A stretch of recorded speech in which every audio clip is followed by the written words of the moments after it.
최진봉 교수 그리고 손정혜 변호사 자리했습니다. 오늘 첫 번째 주제 보겠습니다. 민주당의 유력 대선 후보인 바이든 전 부통령을 수사하라며 우크라이나 정부를 압박했다는 트럼프 대통령의 청문회 날짜가 다가옵니다. 세계의 관심이 모아지고 있고 미국 내 탄핵 여론은 계속 높아지고 있는 것 같은데 살펴보겠습니다. SNS에 트럼프 대통령이 합성 사진을 올렸는데 먼저 보겠습니다. 이건 로키 사진하고 합성한 거라면서요? 그렇습니다. 1982년도에 발표했던 로키 3라고 하는 시리즈인데요. 그 사진에 실버스타 스텔론이 그때 당시 주연이었지 않습니까? 그 몸에 본인의 얼굴을 합성해서 지금 SNS에 올려서 화제가 되고 있습니다.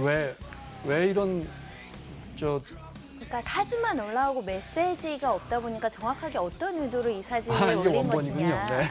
라는 부분에 이제 네. 다양한 해석이 나올 수밖에 없는 상황이고요. 올린 배경과 관련해서 최근에 사전에 예고 없이 그 건강검진을 사전 공지 없이 다녀오다 보니까 건강 이상서를 유출시키기 위해서 나 건강하다, 저렇게 근육질 몸매이다 이렇게 올렸다라는 해석도 있지만 또 일각에선 현재 시국이 탄핵 조사 청문회를 앞두고 있기 때문에 결연하게나 파이팅에 결연한 의지를 보이고자 하는 거 아니냐라는 해석도 있는데 여기 사진에 나오는 실버스타 스텔론이 공개적으로도 트럼프를 지지한 전력이 있었기 때문에 또 그런 여러 가지 함축적인 의미를 담아서 사진만 트럼프 대통령이 올린 것 같습니다. 알겠습니다.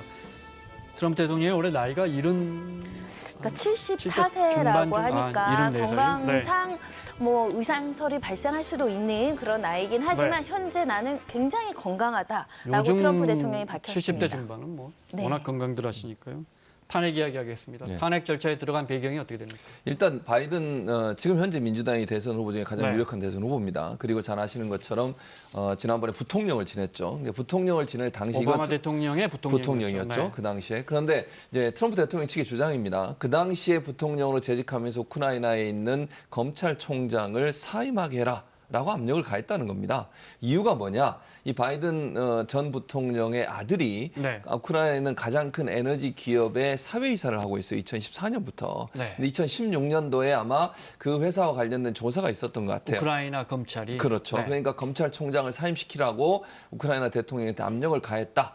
이렇게 지금 주장을 하면서 그 사안을 우크라이나 대통령에게 트럼프 현재 대통령이 수사를 좀 강화시켜달라. 수사에서 이 사실을 좀 밝혀달라 이렇게 요청을 하면서 민주당은 그렇게 주장하는 거죠. 본인의 정적이고 어쨌든 본인의 대선 어떤 그 상대잖아요. 이런 상대를 흠집내기 위해서 하는 행동이 아닌가. 그리고 또 왜 자국의 어떤 유력한 정치인에 대한 조사를 타국에 있는 대통령한테 요청을 하느냐.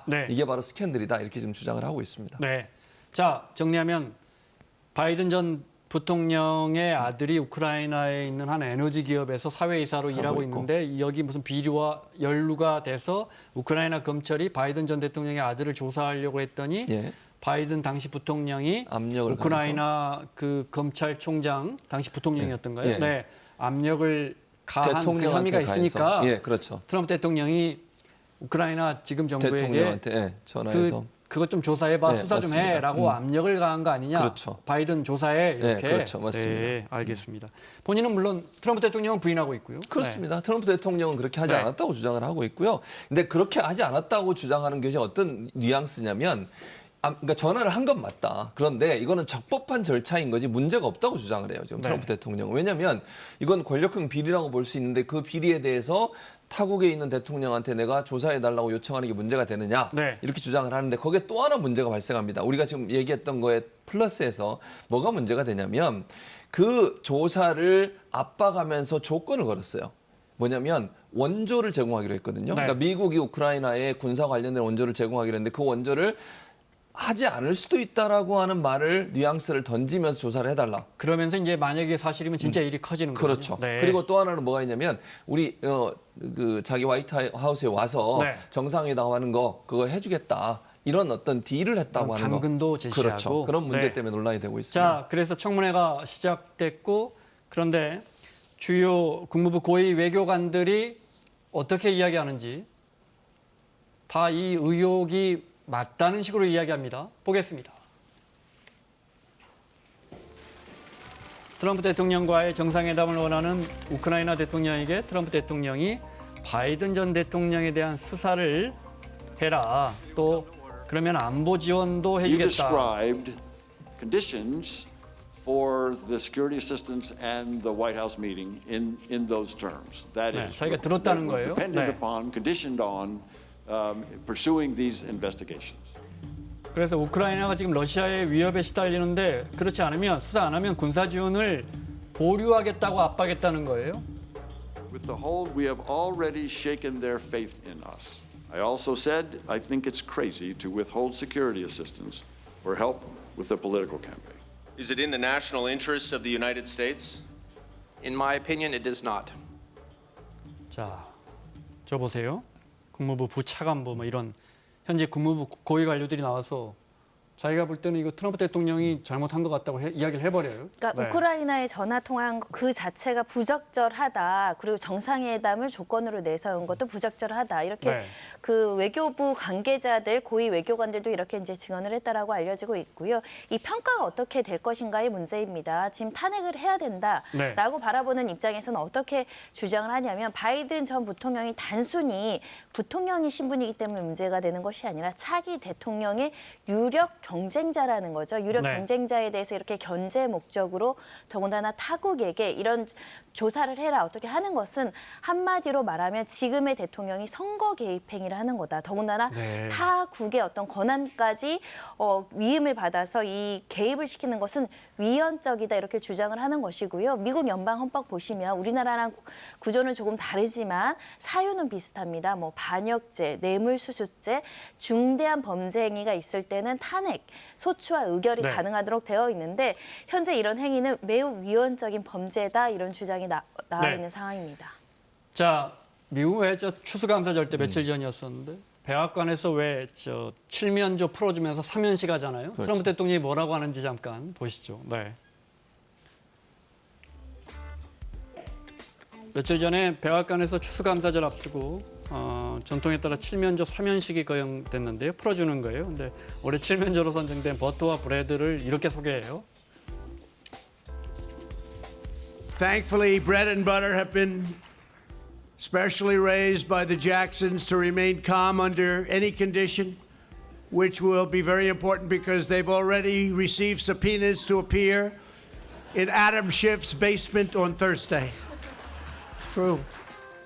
자, 그 이칠면조가 탄핵 조사하기 위해서 출두하라는 소환장 받았는데도 아주 뭡니까 대범하게 버티고 있다 이런 뜻이에요. 그런 네. 뜻이에요. 왜냐하면 이거 애덤 시프라고 하는 사람 이름을 댔잖아요. 네. 저 사람 미 하원 정보위원장입니다. 그런데 현재 트럼프 탄핵을 가장 강력하게 주도하고 있는 인물이에요. 네. 근데 지난번에 이제 관련된 사람들을 의회에 가면 의회 지하실에 회의실이 있습니다. 미 의회 지하실에 회의실이 있는데 그 회의실에서 증인들을 불러서 증언을 청취한 적이 있어요. 그걸 빗대서 본인도 아마 지하실로 부르는 게 아닌가. 트럼프 대통령이 이제 본인의 탄핵 관련된 진술을 듣기 위해서 네. 아마 그렇게 빗대서 얘기하는 것 같습니다. 네.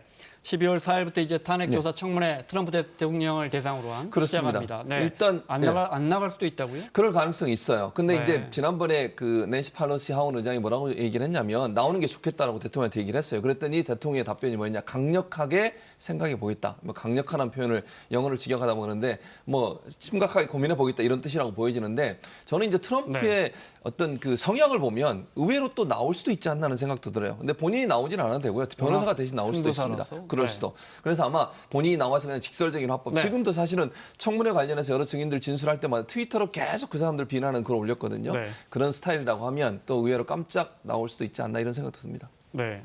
미국 국민들은 탄핵 쪽으로 조금 기우는 것 같고 여론은요? 네, 여론은 악화되고 있고요. CNN에서 여론조사한 결과를 보시면 지금 탄핵에 대한 찬성 의견이 50%입니다. 과반수 가까이에 이르고 있다라고 하고요.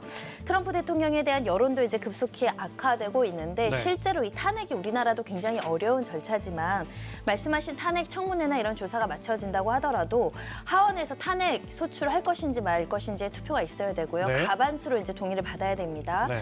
이제 문제는 상원에서 통과될 통과될 수 있을 것인지 여부인데 제적위원회 3분의 2 이상이 통과돼야 이 탄핵에 대한 심판이 상원에서요. 예, 의결이 하나씩 되니까 살펴보겠습니다.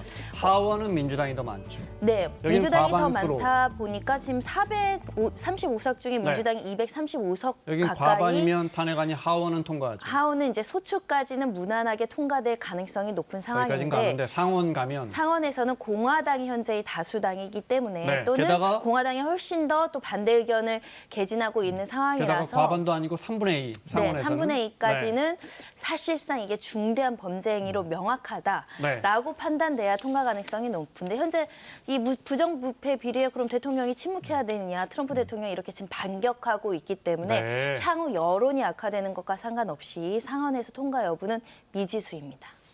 쉽게 말하면 상원에서 통과되기가 쉽지는 않아 보입니다. 하원에서 통과돼도 상원에서 사실상 탄핵 심판은 상당히 어려운 상황이고요. 과거에도 사실 하원도 통과되지 못하고 세 차례 탄핵 소추하겠다 움직임은 있었지만 무산된 전략들이 많습니다. 네, 알겠습니다. 자, 최진봉 교수, 손정혜 변호사 함께하고 있습니다. 두 번째 주제 보겠습니다.